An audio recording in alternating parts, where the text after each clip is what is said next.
Welcome to Reddit After Hours. This is r/EntitledParents, where today a dad sets up 4 teenagers to break into a house and steal a firearm. Our first Reddit post comes from the Sideburn State, titled Entitled Parents, Juvenile Delinquents, and Firearms. What could possibly go wrong? So this is another case that I prosecuted as a juvenile attorney. So background, the woman, we'll call her entitled mother for our story, calls 911 and tells police that her home camera shows people breaking into her house through the window. She watches them enter on the phone and then leave a few minutes later with what looks like a rifle. She was able to get a license plate and a description, and the police stop the vehicle after it gets on the interstate, leaving the scene. Given that the report that they were the occupants that were armed with a firearm, it was a pretty big spectacle with a lot of police response. There's 4 kids in the car. We'll call them Adam, Bill, Chris, and Dan to keep things straight. And they're the only occupants in the car. They're all arrested for the crime, and the most serious crime being a second-degree felony in my state for aggravated burglary, which occurs when you arm yourself with a deadly weapon after breaking in. Dan confesses to planning the entire thing. The other 3 admit to being part of the break-in and going through the window, going to the bedroom closet to grab the gun, which was in a case behind some clothes, as we all learn later on, and then leaving back out the window. They were inside for maybe 5 minutes. They're all given court-appointed attorneys at this point, 1 public offender and 3 private attorneys who contract with the PD to take conflict of interest cases. 3 of the 4 spent at least some time in detention because kids plus stolen firearms equals pretty much always dangerous. And it's pretty common for kids who are a danger to themselves or others to remain until an eval and supervision plan can be put into place. One of the kids came to the detention hearing with a solid supervision plan crafted by his attorney, and the court let him out on a GPS monitor. Now, Dan's attorney did absolutely no work on this case whatsoever, and Dan has to plead guilty to everything at the first setting, telling him that because he has no record and is a juvenile, he'll probably get probation and everything will just seal when he's done with probation. And to note, he's only 6 months away from turning 18. So all of these things are technically true, but I always shake my head at such stellar legal work. But it's not an uncommon thing for kids to plead so quick so their attorneys can cite, quote, how sorry they really are and that they want to take responsibility. Still, in my head, I'm thinking, okay, well, now I've got Dan to testify against the other 3 if needed. The other 3 attorneys actually do their job, and we get to the point where it's time to interview them and interview entitled mom, with the trial being about 3 weeks away. We set them up one after another so each attorney can ask the questions that they need. We finished the first interview with attorney 1 with no surprises. As we're waiting for attorney 2, entitled mom starts chatting with me and my assistant. Awkward small talk is pretty common between these things because people get anxious. The conversation kind of goes like this. Entitled mom, did any of these kids talk to the police? Me, yeah, they all made statements. Entitled mom, well, what did they say? Me, I know this kind of sounds weird, but I actually can't tell you because I need to make sure that your testimony is actually your own and isn't tainted by other things that I tell you. I hope that makes sense. Entitled mom, well, did any of them mention my husband, entitled dad? Me, no, why would they? Entitled mom, well, my kids go to school with these guys and I think my husband is sleeping with Dan's mom. Me, proceeding to give her a blank stare. Back to entitled mom. I confronted him and he denied it, but we're separating and we were arguing about that stupid gun because it's his and it's expensive, but I won't give it back to him because he's an effing cheater and I changed the lock so he can't get into our house anymore anyway. Me, giving an even blanker stare. Entitled mom, so I was just wondering if Dan said anything about entitled dad putting him up to it because I think my husband is shacking up with Dan's mom. Me, giving the blankest stare in the history of stares. Entitled mom continues. I just thought it's weird when they only took the gun because it was hidden in the back of the closet and I wondered how they knew where it was. Me, very awkwardly. And why didn't you say any of this to the police? Entitled mom shrugs. I wasn't sure, and I didn't want to talk with anyone about entitled dad's freaking whore. I figured maybe they said something to the police, but if they didn't, then whatever. Me, well, if they had permission from your husband, then they're not guilty of most of these offenses, including the burglary, because the first thing we have to prove is that the entry was unlawful. Entitled Mom, sigh, well, those little grunts still shouldn't have gone into my house, so forget I said anything. We do the last 2 interviews, and they're just a blur as I'm just gobsmacked and trying to figure out what to do next. I call the detective and our office investigator and have them look into this and talk to her, but she absolutely won't speak to anyone else about entitled dad potentially being involved. So at this point, I have my assistant and I write up our own independent statements about what she said and disclose both to all the involved attorneys. Then I withdraw myself from the case because I'm now a potential witness. This case completely falls apart and the remaining 3 kids all get dismissals. I also sent the statement to Dan's lawyer even though he had already pled so he could consider if he wanted a motion to withdraw his plea. Not sure if this was apathy or covering for his own crappy job, but probably both. I have no idea how he would have explained away the elocution that his client made. Neither Dan nor his attorney ever asked the court to do anything. About 2 years later, Dan killed someone and was charged with first-degree murder and ultimately pled to second-degree murder. He was still on juvenile probation at the time, so I think that will probably be used against him as sentencing. I left the office before the case was resolved, but I saw that he pled to the lesser murder charge and is set to be sentenced next month, so he'll be in prison for a very long time. Entitled mother never faced any charges. I have no idea what happened to her, and honestly, I don't care. She was willing to just throw 4 teens under the bus because she was mad at entitled dad. And if entitled dad did send them to get the gun, he's also a piece of crap for putting them up to it and letting them take the fall. One of them could have been shot or killed by the police because they definitely came in with numbers and with guns drawn when they stopped that car, given what was reported. I hope their 2 kids now can see how much they both absolutely suck. OP, this is just my personal opinion. Obviously, I can't prove anything, but I don't think there's any way that he didn't put them up to go getting that firearm because, yeah, how exactly did they know exactly where to go to get that firearm? And it's also pretty telling that they didn't steal anything else from the house. They didn't take jewelry, cash. They didn't rummage through the drawers to try to find valuables like watches or anything like that. Like, they went straight for the firearm and left. I think that's very telling. So, yeah, he's absolutely a piece of garbage for making kids do that. Like, that's huge. That's a felony. Like you said, that's a felony. And then the mom just sticking the cops on the kids, knowing what they have in the car and knowing what could potentially happen with the police. Like, just complete buttholes all around. Our next Reddit post comes from both repeat 3817. Titled, After Being Disowned for a Year, My Mother Got Cancer and Wants to Talk. What do I do? My parents disowned me last year. It's been a little over a year at the time of this writing. This isn't the first time, though. They also disowned me 2 years ago for a few months.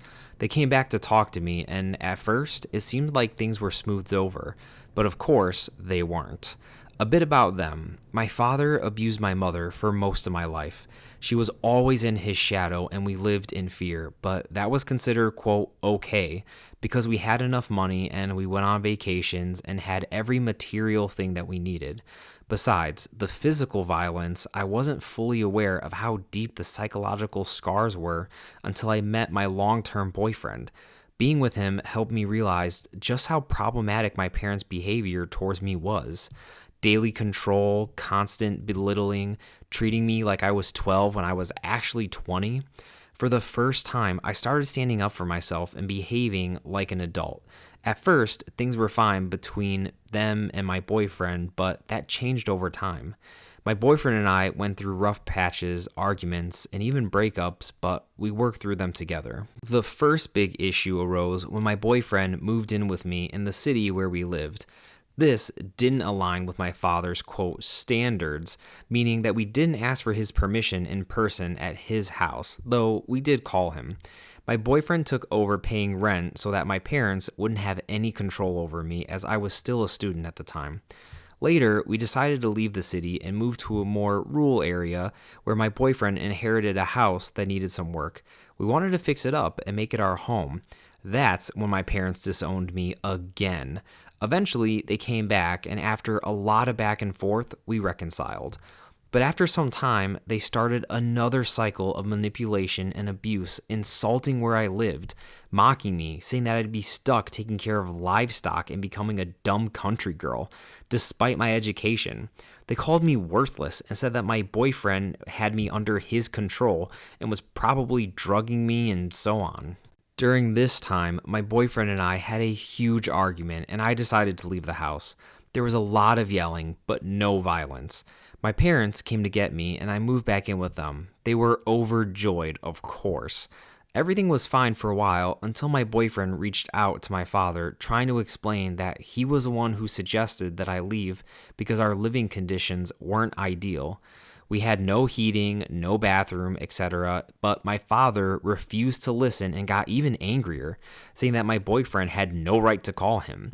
My boyfriend then called me, and I went to go see him. I wanted to bring him home so we could talk properly, but my father said that my boyfriend could only kiss his feet before getting kicked out. He told me that I had two choices: walk out the door and never return, or stay and block my boyfriend completely. I panicked, had a breakdown, and blocked my boyfriend, who had been waiting outside for me. For a month, we had no contact. I moved in with my sister in a bigger town near where my boyfriend lived. One day, he came to her place just to hand me a letter and see me one last time. That's when I unblocked him, and we started talking occasionally.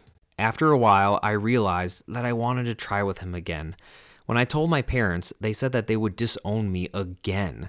They claimed that he would beat me, throw me out like a dog, that I'd end up homeless, and then they started cursing at me. I stayed silent, and then I realized, why do they think that they can forbid a 23-year-old woman from seeing or reconciling with her partner? It was insane. Meanwhile, they either treated me like a princess or a servant. One moment, they'd say, "You don't have to cook, you've cooked enough." And then the next, "Why don't you cook? You're just sitting around." If I did cook, it was, "Well, why'd you cook? It was just one meal." If I cooked more, it was, "That's nothing." My sister started spying on me and gave me a cleaning schedule. My parents showed up unannounced twice a week. That's when I fully realized how sick our relationship was and how it wasn't normal for someone to control a grown woman's life. What if I wanted to move, change jobs? Would they think that they had the right to decide that for me? Just like my whole childhood, where I lived in their shadow, afraid to even breathe differently for fear of their reaction. So I told them that I'm getting back together with him. Their response: "You'll only enter this house again in a coffin or on a stretcher." Oh my God, that is a crazy thing to say to your kid. Then they called me a drug addict, mentally ill, and cursed everything they ever gave me and told me that their doors were closed forever, even if my boyfriend killed me or threw me out on the street. I simply said, okay. Within days, I moved out completely. They threatened everyone to not talk to me. They harassed my grandparents, checked their phones, and monitored their messages and yelled at them. My aunts eventually reached out, and when I saw my mother at a family wedding, I nodded at her, but she ignored me completely. My sister also cut off contact because I told her that I wouldn't call her to avoid being harassed, but that I'd always answer if she called me. Once I missed one of her calls, and she never called me again. My grandparents secretly came to see me, but later my father found out because he has people in the village watching me. Now for the twist. My mother has cancer. She had her uterus removed, and now she's recovering. My grandparents are pushing us to reconcile, and they accidentally gave her my new phone number. My parents are now claiming they have no issue with my boyfriend anymore. I understand why my grandparents want peace, but I can't erase everything that was said to me, or the year that I spent completely alone. During this time, my boyfriend and I have struggled with rising costs and inflation, but we made our choice, and that's fine. Still, every time I think of my parents, I feel nothing but anger. A few days ago, my mother messaged me, "I think enough time has passed, and it would be nice to meet and talk." I've been home resting, so why not? If you feel the same, let me know, Mom. I replied, I heard what happened. I hope you recover soon. If you want to talk, we can, but I don't see where that conversation would lead. Time alone won't erase everything that was said to me without a good reason. She answered, it wasn't right on either side. If you want to talk, let me know. That response absolutely infuriated me. I haven't replied in 10 days. I never insulted them or responded to any of their words, but they trashed my name and disrespected me entirely. I thought that this was the end of it, but today she messaged me again asking to meet in a nearby town. My boyfriend says that I should go since it really can't get any worse at this point. I'm considering it just to put an end to their constant calls and messages and to hear what they actually have to say. But the idea makes me deeply uncomfortable and pretty anxious. I avoid conflict and I don't know how to handle this. I'm afraid that they'll manipulate me again and I'll end up back in the same cycle. What do you think? I know this is a lot and you don't have the full picture, but please help me gain some perspective. Everyone around me says, do what you think is right, or ask me if I could live with never seeing them again if something happened to them. But I don't even know how to deal with what's happening now, let alone hypothetical futures. I feel so lost and overwhelmed, and it seems so unfair that everyone expects me to make the effort to visit, to talk, or to lower my pride when in the end, I was the only one that was actually hurt. OP, this is just coming from my perspective, but I think that this is an absolute no contact situation. Yeah, OP, you have every right to be infuriated by that response. They sound like the most controlling buttholes, probably like definitely top 5 that I've ever read on Reddit. And what baffles me is this whole fear that your entire family has for your parents. Like, who are they? Why is everyone so scared of them? And like your grandparents willing to show him their phones to prove that they're not talking to you? That is insane. If my son ever did that to like tell me to not talk to his grandchild when my son was being a butthole, I would tell them to get the hell out of my face and to stop treating his kid like a piece of crap. And like, I didn't raise him to do that. Like, I don't know, OP. And, you know, asking you, could you live with yourself if something bad happened to them and you never saw them again is just classic manipulation and trying to guilt trip you into see them again. I'll be honest, like my dad was pretty awful growing up and I don't even talk to him anymore. And to be honest, if something happened and I never saw him again, I probably wouldn't bat an eye. And I don't think you should either, OP. So good luck with this, OP. I hope for your mental health that you end up going no contact and you never have to deal with them again. Our next Reddit post comes from Games and Games 29, titled, My 14-year-old nephew bullies me and everyone else. So where to start? He's the second child. His older brother is so well behaved and regarded more favorably, so the 14-year-old thinks that being a contrarian makes him interesting. Within the last 6 years, he has punched me in the balls 2 times at family events. The first time, he didn't get in any trouble, and my sister and her husband were actually mad at me for calling him a bastard as I was fighting pain.